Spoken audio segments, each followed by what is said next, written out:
আসসালামু আলাইকুম। সংবাদে আপনাদের সবাইকে স্বাগতম জানাচ্ছি আমি মিম। শুরুতেই সংবাদ শিরোনাম। হামাস নেতারা যেখানেই থাকুন রেহাই পাবেন না নেতানিয়াহু।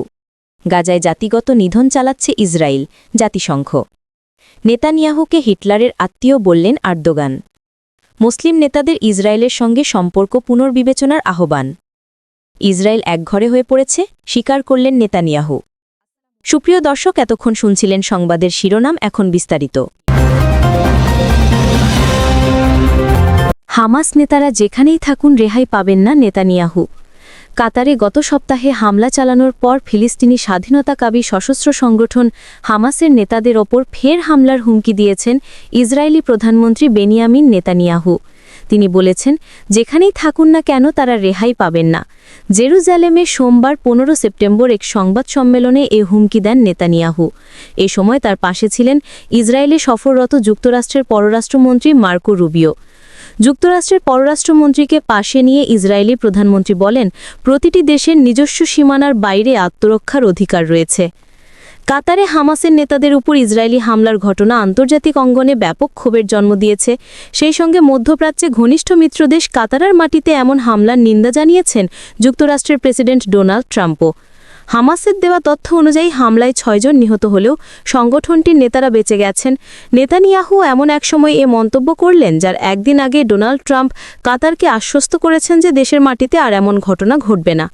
কাতারে হামলার পেছনে যুক্তরাষ্ট্র সম্পৃক্ত ছিল কিনা এমন প্রশ্নের জবাবে নেতানিয়াহু সাংবাদিকদের বলেন, আমরা নিজেরাই এটি হামলা করেছি। কাতারের মাটিতে ইসরায়েলি হামলার পরিপ্রেক্ষিতে মধ্যপ্রাচ্যের সঙ্গে যুক্তরাষ্ট্রের সম্পর্ক ক্ষতিগ্রস্ত হবে কিনা বিবিসির পক্ষ থেকে এমন প্রশ্ন করা হয়। জবাবে মার্কো রুবিও বলেন, উপসাগরীয় মিত্রদের সঙ্গে জোরালো সম্পর্ক বজায় রেখেছে ওয়াশিংটন। মার্কিন পররাষ্ট্র দপ্তরের দেওয়া তথ্য, ইসরায়েল সফর শেষে মার্কো রুবিও কাতারে যাবেন। গাজায় জাতিগত নিধন চালাচ্ছে ইসরায়েল, জাতিসংঘ। গাজার ফিলিস্তিনিদের বিরুদ্ধে জাতিগত নিধন, জেনোসাইড চালাচ্ছে ইসরায়েল। জাতিসংঘের একটি স্বাধীন তদন্ত শেষে প্রথমবারের মতো বিশ্ব সংস্থার পক্ষ থেকে এই সিদ্ধান্ত জানানো হয়েছে। ইসরায়েলের শীর্ষ নেতারা এই জাতিগত নিধন উস্কে দিয়েছেন বলেও তদন্ত প্রতিবেদনে উল্লেখ করা হয়েছে। 72 পাতার এই তদন্ত প্রতিবেদন মঙ্গলবার 16 সেপ্টেম্বর প্রকাশ করা হয়েছে। এই তদন্ত প্রতিবেদনকে এখন পর্যন্ত জাতিসংঘের সবচেয়ে প্রামাণ্য ফলাফল বলে বর্ণনা করা হয়েছে। কমিশনের পক্ষ থেকে বলা হয়, 2023 সালে 7 অক্টোবর থেকে ইসরায়েল গাজা উপত্যকায় 4টি জাতিগত নিধন কর্মকাণ্ড পরিচালনা করেছে বলে তাদের তদন্ত উঠে এসেছে। 2023 সালে 7 অক্টোবর গাজার ফিলিস্তিনিদের সশস্ত্র সংগঠন হামাস ইসরায়েলে হামলা চালিয়ে প্রায় 1200 ব্যক্তিকে হত্যা করে। আরও 250 জনের বেশি মানুষকে বন্দী করে গাজায় নিয়ে যাওয়া হয়। প্রতিশোধ নিতে ওই দিন থেকেই গাজায় নির্বিচার নৃশংস হামলা শুরু করে ইসরায়েল, যা এখনও চলছে। দখলকৃত ফিলিস্তিনি অঞ্চলের অনুসন্ধান কমিশনের প্রধান এবং সাবেক আন্তর্জাতিক ফৌজদারি আদালতের বিচারক নাভি কিল্লে বলেন, গাজায় জাতিগণ নিধন চলছে। তিনি বলেন, এই হত্যাকাণ্ডের দায়ভার ইসরায়েলের শীর্ষ কর্মকর্তাদের ওপর রয়েছে, যারা প্রায় 2 বছর ধরে একটি গণহত্যামূলক অভিযান পরিচালনা করছেন, যার বিশেষ উদ্দেশ্য হল গাজার ফিলিস্তিনি জনগোষ্ঠীকে ধ্বংস করা। এদিকে জাতিসংঘে ইসরায়েলের রাষ্ট্রদূত ড্যানিয়েল মেরন প্রতিবেদনটিকে স্ক্যান্ডালাস এবং মিথ্যা হিসাবে অভিহিত করেছেন এবং বলেছেন, এটি হামাসের প্রতিনিধি প্রক্সির রচিত। মেরন সাংবাদিকদের বলেন, ইসরায়েল পুরোপুরি এই অনুসন্ধান কমিশনের প্রকাশিত মানহানিকর উগ্র মন্তব্য প্রত্যাখ্যান করছে। সূত্র রয়টার্স। নেতানিয়াহুকে হিটলারের আত্মীয় বললেন এরদোগান। তুরস্কের প্রেসিডেন্ট রিসেপ তাইয়েব এরদোগান গত সপ্তাহে কাতারে হামাসের আলোচক দলের ওপর ইসরায়েলের হামলার তীব্র নিন্দা জানিয়ে ইসরায়েলি প্রধানমন্ত্রী বেনিয়ামিন নেতানিয়াহুকে হিটলারের আত্মীয়স্বরূপ বলে আখ্যা দিয়েছেন। মঙ্গলবার দোহা থেকে ফেরার পথে সাংবাদিকদের তিনি বলেন, যেভাবে হিটলার নিজের পরাজয়ের পূর্বাভাস দিতে পারেননি, নেতানিয়াহুও একই পরিণতির মুখোমুখি হবেন। এরদোগান বলেন, আলোচক দলের উপর হামলা ছিল আন্তর্জাতিক শৃঙ্খলা ও আইনকে প্রকাশ্য চ্যালেঞ্জ। তার ভাষায়, ইসরায়েলের নেতৃত্ব তাদের উগ্র মতাদর্শকে ফ্যাসিবাদী হত্যাযজ্ঞের নেটওয়ার্কে রূপ দিয়েছে। পশ্চিমা দেশগুলোর ফিলিস্তিন স্বীকৃতিকে স্বাগত জানিয়ে এরদোগান বলেন, এতে ইসরায়েলের ওপর চাপ বাড়বে। তিনি প্রতিশ্রুতি দেন, জাতিসংঘ সাধারণ পরিষদের আসন্ন অধিবেশনে এ বিষয়টি আবার উত্থাপন করবেন।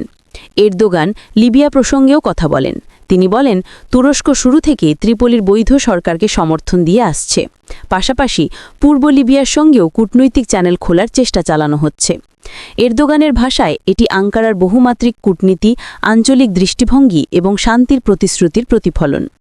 তিনি আরও জানান, বেনগাজি প্রশাসন যদি ত্রিপোলির সঙ্গে স্বাক্ষরিত সমুদ্রসীমা চুক্তিকে অনুমোদন করে তবে তা আন্তর্জাতিক আইনের দৃষ্টিকোণ থেকে একটি বড় অর্জন হবে। মুসলিম নেতাদের ইসরায়েলের সঙ্গে সম্পর্ক পুনর্বিবেচনার আহ্বান। ইসরায়েলের সঙ্গে সম্পর্ক পুনর্বিবেচনার আহ্বান জানিয়েছেন আরব ও মুসলিম দেশগুলোর শীর্ষ নেতারা। কাতারে হামাস নেতাদের উপর ইসরায়েলের হামলার পর সোমবার দেশটির রাজধানী দোহায় আরব ও মুসলিম দেশগুলোর শীর্ষ নেতারা এক জরুরি শীর্ষ সম্মেলনে এই আহ্বান জানান। গত মঙ্গলবার ৯ সেপ্টেম্বর যুক্তরাষ্ট্রের প্রস্তাবিত নতুন যুদ্ধবিরতি প্রস্তাব নিয়ে দোহায় হামাস নেতাদের বৈঠক চলাকালে বিমান ও ড্রোন হামলা চালায় ইসরায়েল। আরব লীগ ও ইসলামী সহযোগিতা সংস্থা বা ওআইসির এই যৌথ বৈঠকে প্রায় ৬০টি দেশ অংশ নেয়।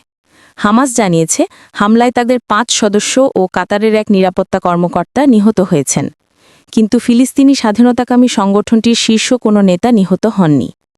এই হামলার প্রতিক্রিয়ায় সোমবার জরুরি সম্মেলনটির আহ্বান করেছিল কাতার। সম্মেলন শেষে এক যৌথ বিবৃতিতে বলা হয়েছে, ফিলিস্তিনি জনগণের বিরুদ্ধে ইসরায়েলের চলমান কার্যক্রম রোধে সব ধরনের আইনি ও কার্যকর পদক্ষেপ গ্রহণ করতে বৈঠকে অংশগ্রহণকারী সব দেশের প্রতি আহ্বান জানানো হচ্ছে। এসব কার্যক্রম হতে পারে ইসরায়েলের সঙ্গে কূটনৈতিক ও অর্থনৈতিক সম্পর্ক পুনর্বিবেচনা করা এবং দেশটির বিরুদ্ধে আইনি প্রক্রিয়া শুরু করা।